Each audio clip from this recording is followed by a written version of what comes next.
दरबार माते करो दीदार माते, चलो दरबार माते करो दीदार माते। माता की गोदी भर लो, माता की गोदी भर लो, मन की मुरादें पालो, मन की मुरादें पालो। भूले चलो दरबार माते करो दीदार माते।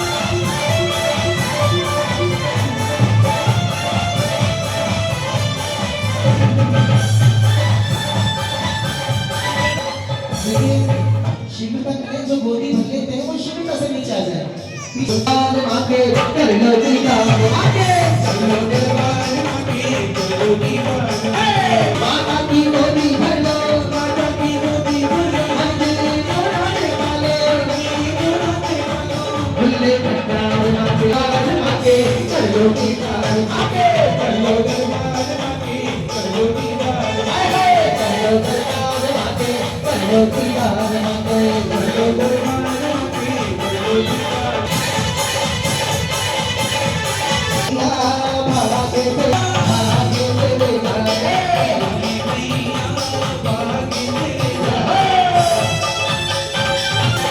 जिन्होंने गोदी भर ली है वो नीचे आओ ना जल्दी से, ऐसा ना करें।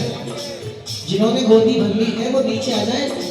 बेंच पर बहुत लंबी भीड़ लगी है और अगर गुरुदेव आ गए तो कोई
अभी नीचे बदले ना फिर ऊपर गए।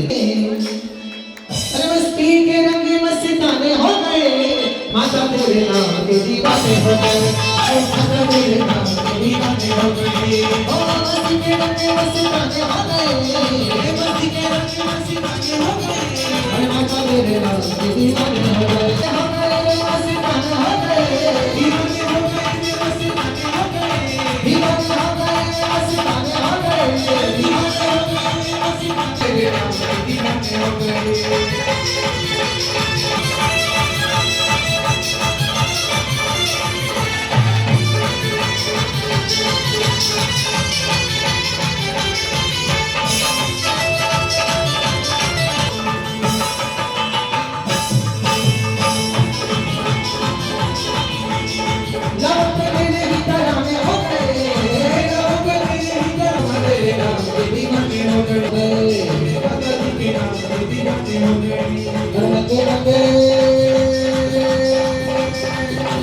नंगे नंगे पाँव चले आ गए पुजारी, नंगे नंगे पाँव चले आ गए पुजारी, दौड़े दौड़े आए मैया तेरे पुजारी, दौड़े दौड़े आए तेरे पुजारी, दौड़े दौड़े चले आए तेरे पुजारी, दौड़े दौड़े चले आए तेरे पुजारी, दौड़े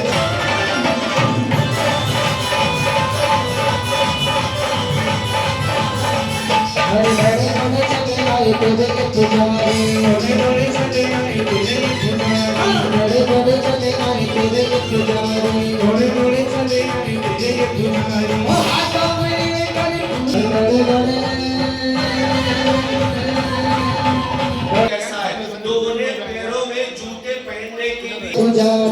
रंगे रंगे पाँव चले आए पुजारी, दौड़े दौड़े चले आए मैया के पुजारी, दौड़े दौड़े चले आए मैया के पुजारी, ओ मैया के पुजारी बाबा देवी की पुजारी, मैया के पुजारी बाबा देवी की पुजारी, दौड़े दौड़े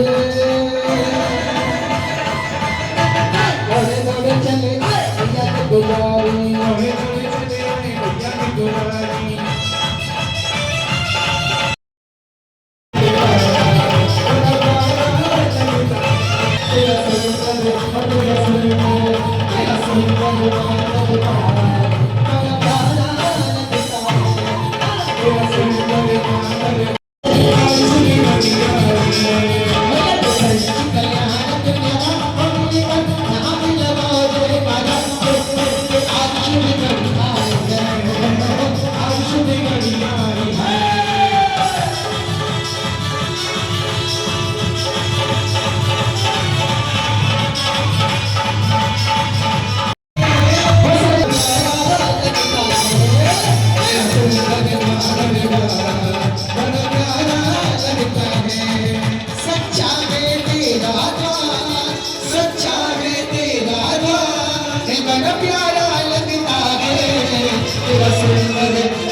कल दोपहर में हम अनुरोध करेंगे चक्री जी से नाटिका के लिए। क्षेत्र के यशस्वी विधायक जी का आगमन हुआ है, समागम मिल गया आपको अपने कर कमलों को पवित्र कंठों को नेत्रों को धन्य करने का गीत के साथ। जय हो। तेरी साधना साधना साधना से हमें ज्ञान हो गया, और आराधना आराधना आराधना से सच्चा ज्ञान हो गया। तुमसे वंदना वंदना करें, तुमसे प्रार्थना प्रार्थना।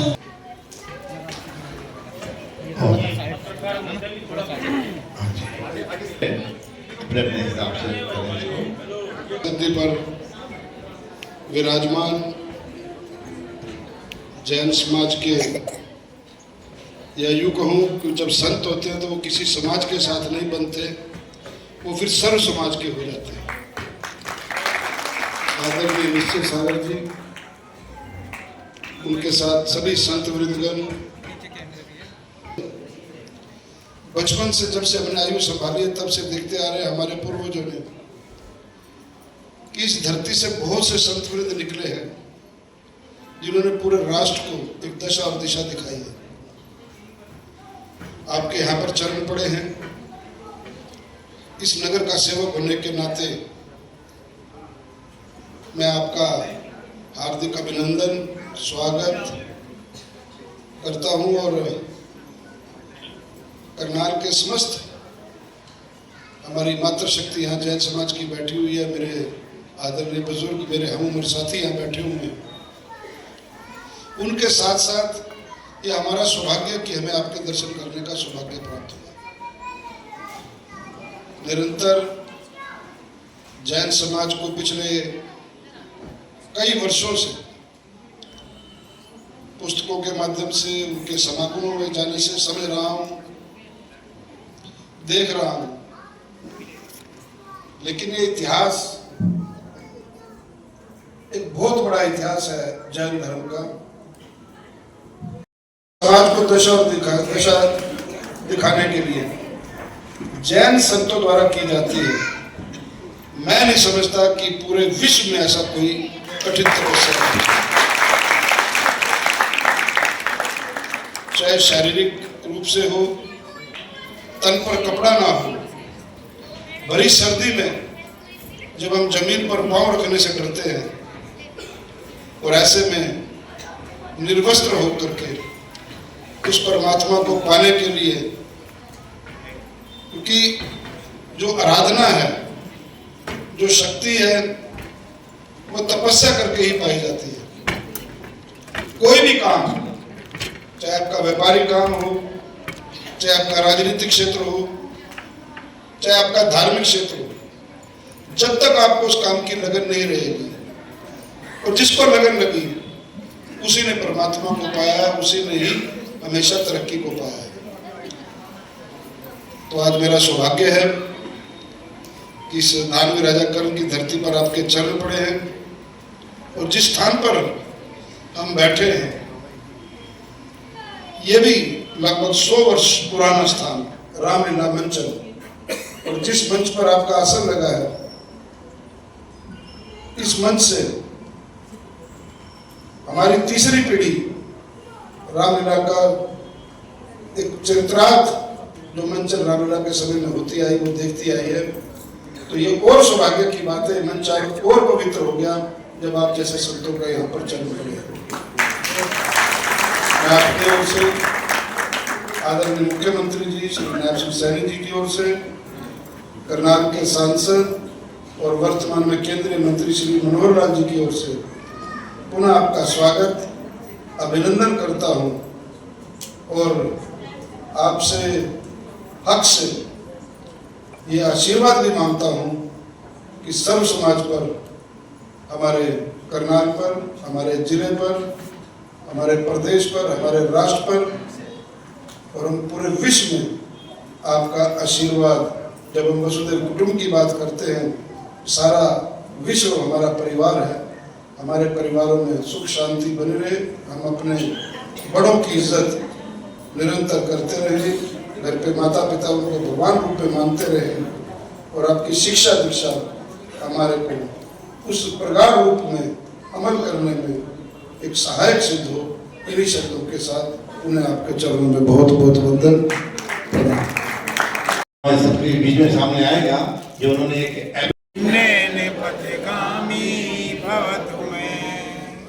बोलिए धर्म तीर्थ प्रवर्तनायक श्री आदिनाथ भगवान वर्तन की, बोलिए पंच कल्याण प्रतिष्ठा महोत्सव की जय। बोलिएगा परम पूज्य 105 चुल्लक रत्न विज्ञान सागर जी महाराज की जय, समस्त आचार्य संघ की जय। महानुभावों, आज परम पूज्य समणाचार्य श्री निश्चय सागर जी महाराज जी की ही कृपा से आप और हम सभी लोग यहाँ पर एकत्रित हो सके हैं, और यह जो महामहोत्सव पंच कल्याण का आयोजित हुआ है, इन्हीं का कृपा प्रसाद है। आज पंच कल्याण प्रतिष्ठा महोत्सव का द्वितीय दिवस गर्भ कल्याण का उत्तरार्ध। देखिए, मैंने कल ही आपको कुछ सूचनात्मक ही चीजें बताई थी। आज भी मैं गुरु जी के समक्ष बैठकर प्रवचन तो नहीं दे सकता, लेकिन कुछ विशेष बातें बताना चाहूंगा।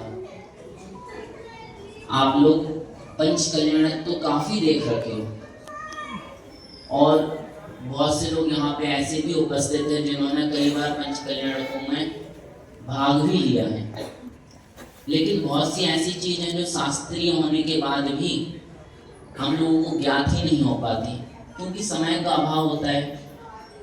मात्र 6 दिन ही मिलते हैं और कार्य होते हैं 26 दिन के, तो जो हमारी मूलभूत आवश्यक बातें होती हैं वो चूक जाते हैं। मैं आपको बताना चाहूँगा कि यह जो गर्भ कल्याण की बात आती है, आप देखिए गर्भस्थ शिशु का पुण्य, गर्भस्थ शिशु का इतना महात्म होता है तीर्थंकर प्रभु का कि जब वो गर्भ में आते हैं तो गर्भ में आने से पूर्व ही, मतलब कि अभी तक कोई आया नहीं है, उसके पूर्व ही 6 महीने पहले गर्भ में आने से 6 माह पहले ही इंद्र निर्देश करता है किन्हें, देवताओं को, कि जाइए कुबेर आदि, और जहां पर अभी जैसे पार्श्वनाथ भगवान का पंच कल्याण चल रहा है, तो बनारस नगरी की रचना कीजिए, पुनः रचना कीजिए। और इंद्र निर्देश करता है, गुरुदेव चंपू में लिखा है कि हम कहाँ उस उस नगरी का वर्णन कर सकते हैं जिसका निर्देशक इंद्र है साक्षात और बनाने वाले स्वर्गवासी देव हैं। अब देखिए अरहत दास कवि ने कितनी महत्वपूर्ण बात कही है कि जहां इंद्र ही नगरी की रचना कर रहा है, वहां का वर्णन हम कैसे कर सकते हैं। 6 महापूर्वी और 6 महापूर्वी वहां पे जो लोग रहते हैं उनके अंदर इतनी पवित्र 3 प्रकार की भावनाएं उत्पन्न हो जाती हैं। एक तो जितने भी पुरुष रहते हैं वो सारे सत्पुरुष रूप में परिवर्तित होने लग जाते हैं। उनकी भावनाएं इतनी निर्मल हो जाने लगती हैं, तीर्थंकर के जन्म लेने से पूर्व ही उनके अंदर न्याय प्रियता का एक गुण जागृत हो जाता है और सभी धर्मात्मा हो जाते हैं। आज अगर इन तीनों गुणों के बारे में थोड़ी सी चर्चा करें तो सत्पुरुषता तो मिलते हैं लेकिन उंगलियों पर गिनने जितने। अगर हम पूछें कि भाई सब लोग एक साथ कैसे काम करते हैं तो दो चीजों में ही काम करते हैं। एक, गिरते हुए को गिराने में एकता मिल जाएगी। अगर कोई गिर रहा है ना तो उसको गिराने में एकता मिल जाएगी। और वीरेश जी दूसरी अगर एकता मिलेगी तो पता किसे मिलेगी? मुर्दे को उठाने में मिलेगी और कहीं भी नहीं मिलेगी। अब आप बताइए कि ऐसे वर्तमान में स्थिति है। दूसरी, न्याय प्रियता। अब तो ये शब्द विलुप्त होने वाला है कुछ समय पश्चात। न्याय किसी को अच्छा ही नहीं लगता क्योंकि हम लोग इतना अन्याय प्रिय हो गए हैं कि न्याय की बात करें ही ना तो ज्यादा बेहतर है। और तीसरी बात है कि धर्मात्मा। अब ये धर्मात्मा भी एक असमंजस वाली स्थिति हो गया। अब धर्मात्मा तो यहाँ जितने बैठे हैं सभी हैं, लेकिन धर्म कौन कर पा रहा है? जो धनात्मा है। जिसके पास धन है वही धर्म कर पा रहा है और जिसके पास धन नहीं है वह धर्म के पीछे हो रहा है। तो ये जो 3 चीज हैं, ये 3 विश्लेषण दिए थे भाई नगरी में रहने वाले पुरुषों को कि एक तो सत्पुरुष होते हैं, न्यायप्रिय होते हैं और धर्मात्मा होते हैं। अब आप लोगों को इन तीनों शब्दों पे विचार करना है। विचार क्यों करना है कि अब ये रामलीला मैदान नहीं रहा, ये करनाल नहीं रहा, ये कौन सी नगरी बन गया है भैया? कौन सी नगरी? बनारस नगरी। बनारस कहो, काशी कहो, अब ये अश्वसेन की नगरी बना हुआ है। अब ये आपकी नहीं है, गुहाना वालों सुन लेना ध्यान से। अब ये किसकी नगरी है? अश्वसेन जी की। अब अश्वसेन जी की नगरी में भाई भगवान के जन्म लेने से 6 महीने पूर्व ही कितने करोड़ रत्नों की वर्षा होती होगी बताओ।